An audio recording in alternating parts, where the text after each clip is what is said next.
Whether you're brand new to card making or you've been doing this for years, adding texture to your card projects is something that can really add a lot to them.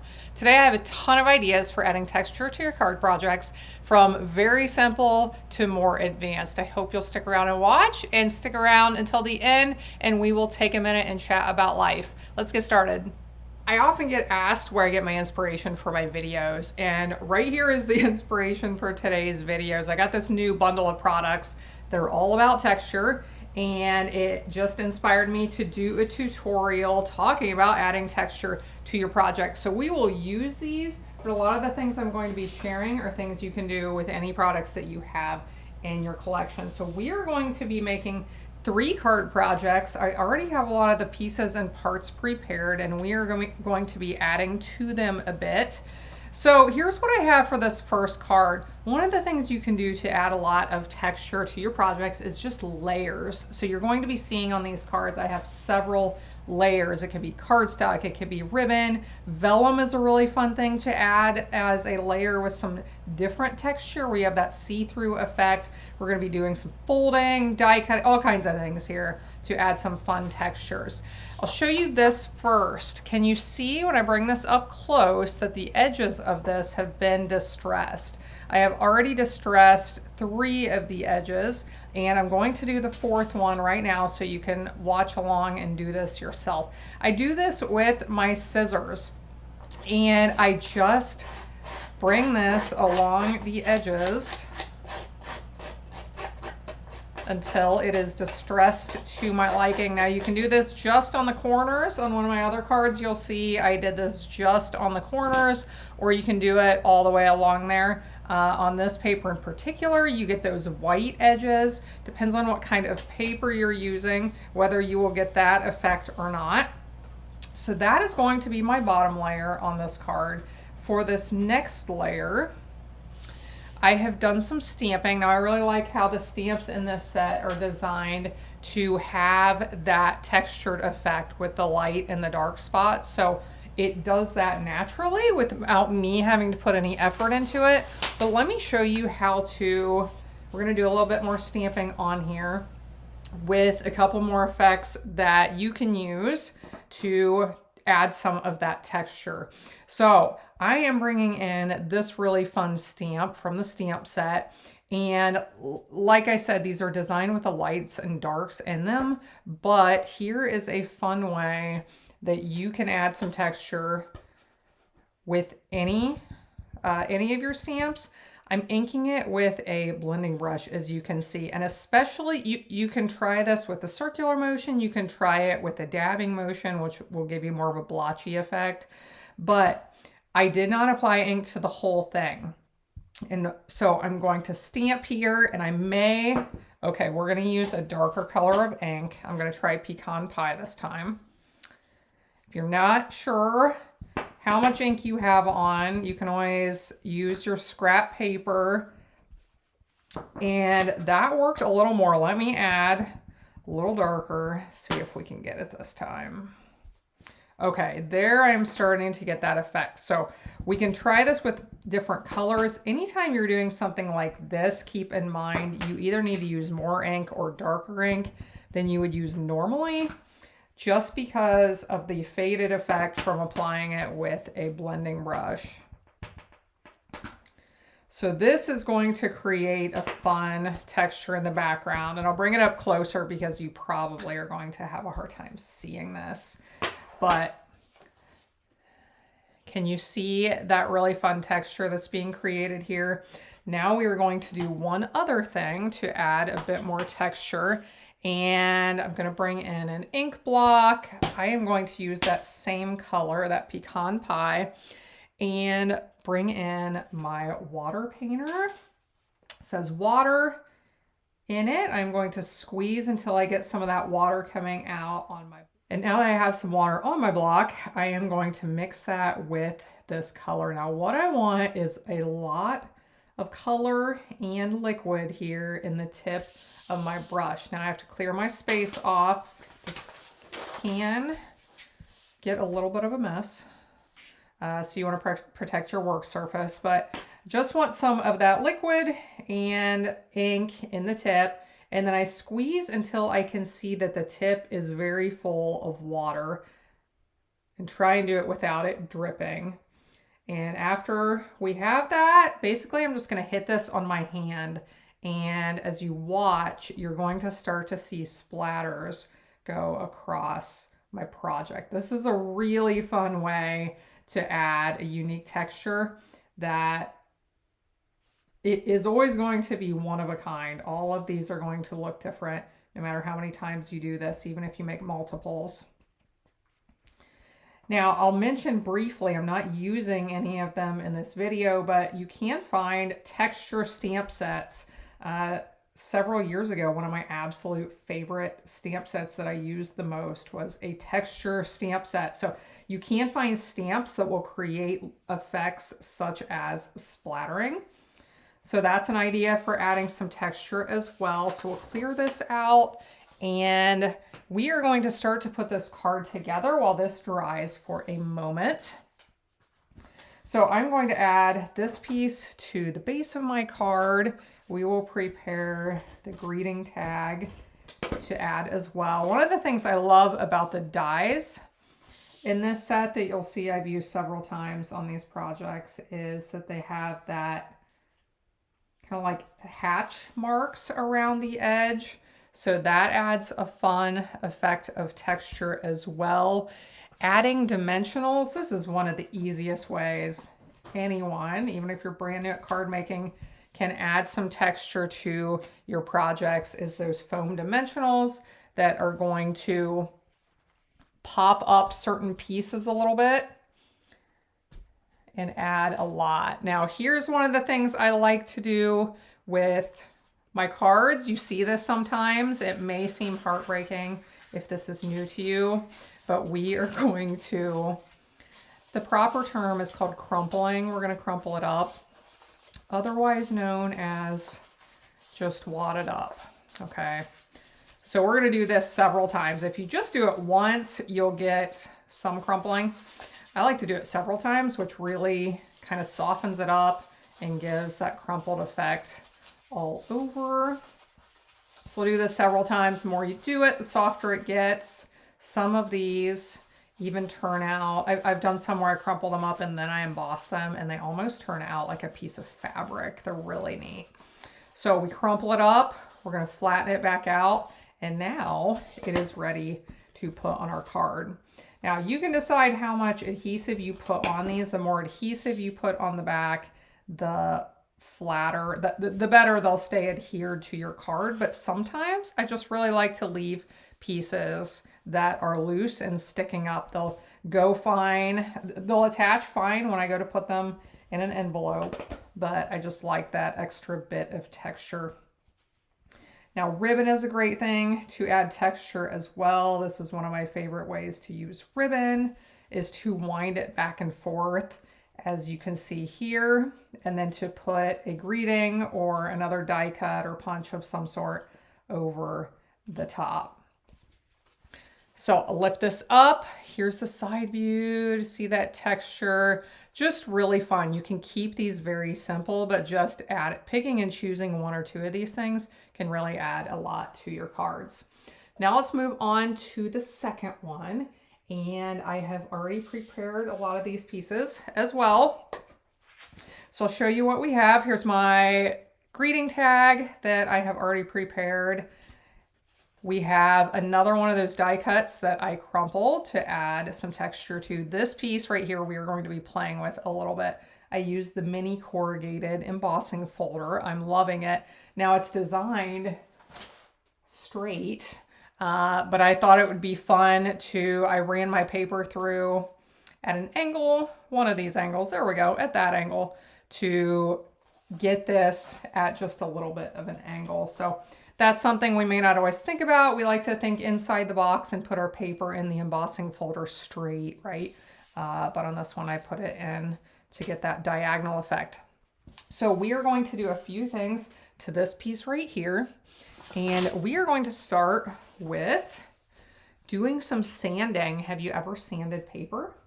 If you haven't, it's kind of a fun thing you can try. This is just a piece of sandpaper. You can use sanding blocks if you want to. They're a little bit easier to use, but sandpaper works perfectly fine. And just rough up your paper. You can try this on designer papers. Works really well with this cardstock because some of the fibers come loose and then, but don't come off. They just stay attached. So I'm gonna bring this up close and see, are you able to see the texture that added and that it roughed up that paper some? The next thing we are going to do after I get rid of my sanding debris, we are going to bring this blending brush back in, and I want to add some color over the top. I love to use blending brushes over the top of embossing. If you haven't used blending brushes before, I encourage you to start by using a circular motion to pick that ink up. You always want to blot on some scrap paper because you don't want those big blotchy marks to end up on your project, and then start swirling in from the outside. And you can play around with how much pressure you're applying, how much ink you're picking up from your ink pad, etc. And on purpose, I am going to apply that a little bit unevenly, so I have some darker areas and some lighter areas. So adding that ink to the embossing just really brings out the high and the low areas, adding to that effect with texture. Let's go ahead and start to assemble this. Here is one. Bring this up close. I did the distressing technique on the corners of this with my scissors. The same technique that I showed you on the first card that I did all across the edges. When you're doing projects like this with more texture, you may want to use a really heavy duty adhesive. I'm using my Seal Plus, which is fantastic. It can hold just about anything in place. I am not going to go all the way to the corners with this again because I want some of this to stick up. Okay, I tend to put things in the bottom right corner. I'm going to change it up a little. We'll put it in the center this time. And I do want to add some ribbon again. We'll do this one a little bit differently. Let's do this one down in this corner. So ribbon is such a great way to add texture. I know I used to get in the thinking of like ribbon has to be bows, but honestly, most of the time now when I use ribbon, I am doing different things besides bows. If you struggle with tying bows, switch it up a little bit and try some of these other techniques that can really be a lot easier as well. Okay, I have my dimensionals prepared here. We'll put this piece on top. And we will add a few gems to some of these in a few minutes, but here's the side view. Lots of texture, but it will still fit nicely into an envelope. Card number 3. We have some really unique techniques on this one. Here are the pieces I have prepared. Now this one, I actually used embossing paste on it. So I made my template out of cardstock, so it has curled up as it dried. Now, if I wanted to use this more than one time, I would use acetate window sheets to cut it out and make my own template so that I could clean it off and reuse it. If you have masks or stencils, those are great for using with embossing paste. I compare this kind of like frosting a cake. So I just smoothed it on over that template and then lifted it off and had that paste left, which dried. Now, I don't know if you were able to see, this has some pretty amazing texture. I made it nice and thick, which also added to the effect that when it dried, it cracked. So if you make it thinner, it probably will not crack when it dries. So I did that and let it dry, and now we are ready to add a few other things to this. So here is the tag I created. I just used one of those other stamps in the stamp set to do this nice border right here with some fun texture. We are going to add this we're going to add this piece, which I will explain in just a moment. And I want to add some ribbon to this one as well. So, debating what kind of ribbon to add. We'll just think we'll do something similar to what I did on that last one with a few ruffles down here.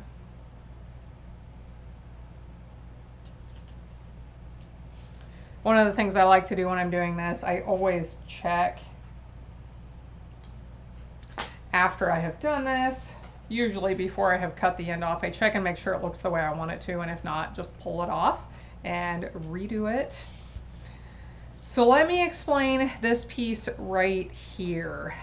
The way I made this was with foam adhesive sheets. Can you see how nice and thick this piece is? And it looks a little ragged right now. It's going to look better once I take the backing off of it. But I created that with foam adhesive sheets. So instead of these foam dimensionals that are cut into small pieces, foam adhesive sheets are the same thing, but they come in big sheets. They are not cut into smaller pieces. So before I created my die cut, I cut a piece of the foam adhesive sheet the same size as my paper, the same size as my die cut would be, and I removed one side of the adhesive and I put that on the back of my paper. Then I made my die cut as usual. I put the metal die against the paper. The foam adhesive sheet was just on the bottom of it. Ran it through my machine. It is not hard to crank through at all. And when I got done, I have this amazing piece right here.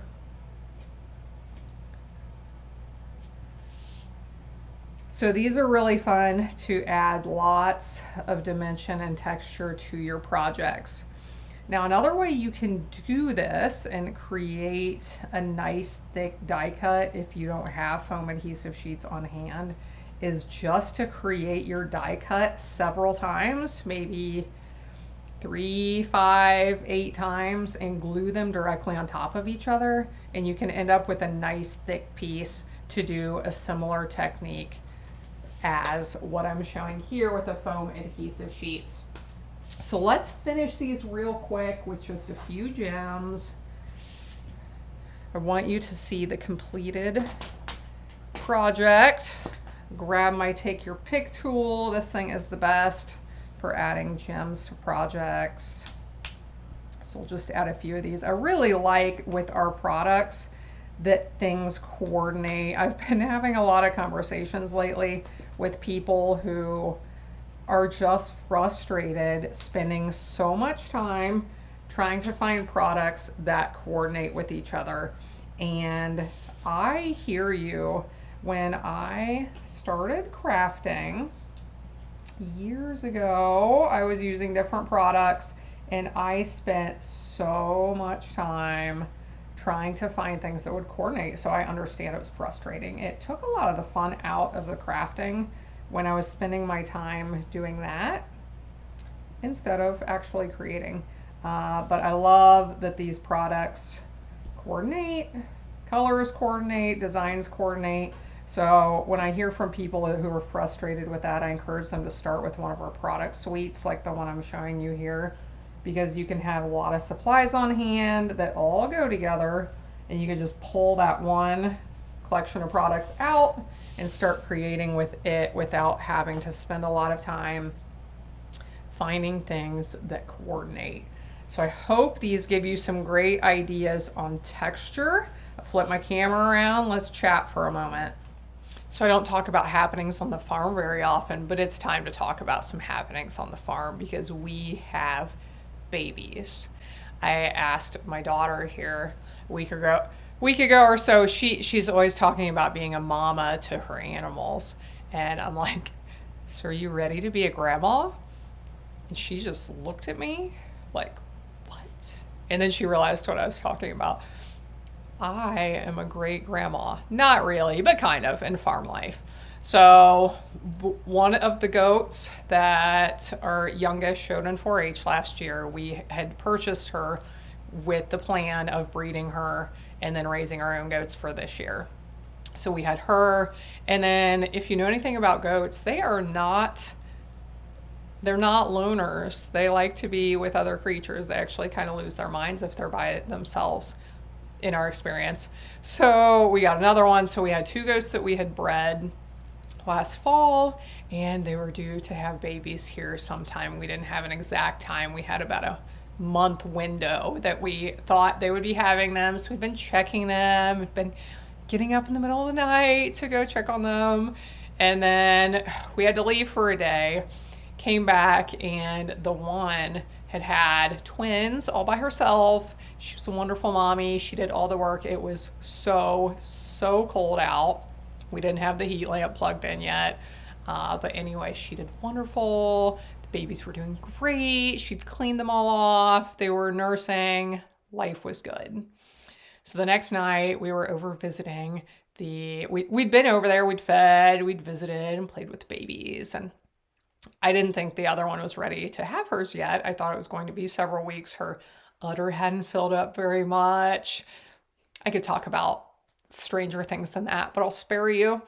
And so we went over, we ate our supper, and I looked at Kelsey and was like, you want to go see the babies again? So we went to see the babies and play with them. And I just happened to glance up and I see things coming out of the other goat. And I'm like, oh my gosh, she's going to have her baby as well. So growing up, my family had cattle. I was never really around to help when they were giving birth. I did raise my own hogs for my 4-H projects, either 1 or 2 years. And a lot of my family has had livestock. Some family had sheep, other family had cattle. Farmer Matt, his family had pigs. They raised their own pigs. So we've been around these things, but we've never been in charge of these things. And when you're in charge, it is completely different, right? Completely different. So this goat, that the second one, is having her baby and it's just not progressing. So I talked to the person who's been helping us. I'm like, how long should this be taking? She tells me, yeah, it should be happening by now. You probably need to help. So you know what helping means? Helping means we start pulling. So we had a hoof sticking out, and there was supposed to be 2 hoofs sticking out. So when only one is sticking out, you're like, why is there only one sticking out? What's the other one doing in there? Anyway, we start pulling. There's a head, there's a hoof. The other hoof starts to come out. It gets halfway out, and I know this is just the way it is until babies are actually born. They're not breathing on their own. We didn't think it was alive, so it gets really stressful. And this goat did not want to come out. We didn't know at the time, it was a giant, huge goat. So it's a good thing we were there to help. Kept pulling. Finally, we get the goat out. And after what seems like an eternity, it starts breathing. Thankfully, you know, how traumatic would it be for our first experience with everybody watching to be a goat that's not born alive? Anyway, it's alive. It's wonderful. In case you're wondering, the baby's names are the big giant single one. That's a female. Her name is Chloe. The twins that were born first are both males. It is Owen and Oakley. And they are our new best friends. And yeah, I just thought you would enjoy hearing about that. Fun adventures on the farm. If you ever get yourself into things where you're like, I'm gonna do this new thing, and then you get into it and you're like, what was I thinking? We had a few of those moments, but this is all, it's all learning experience for the children. Yes. So when I'm stressed out because I don't know how to do things like remove goat horns, you know, we're learning and it's going to get easier, right? But we love them. They are super cute and adorable. I have to tell you this, the giant goat, Chloe, the little giant, when she was 2 days old, she could jump from ground level up onto a bale of straw. The bale of straw is like as tall as she is. 2 days old, she can get up on that thing. The other ones are still learning after, you know, I don't know, a week. 2 days she was up there. She's ready to go. So anyway, we're having fun with the goats. More adventures. Maybe I can share some more adventures later on, but this was kind of a fun story I thought I could share. So hope you're doing well. Thank you so much for watching along with my videos. I appreciate you. I hope you'll be back again next time when I'll be here helping you to hand make with love.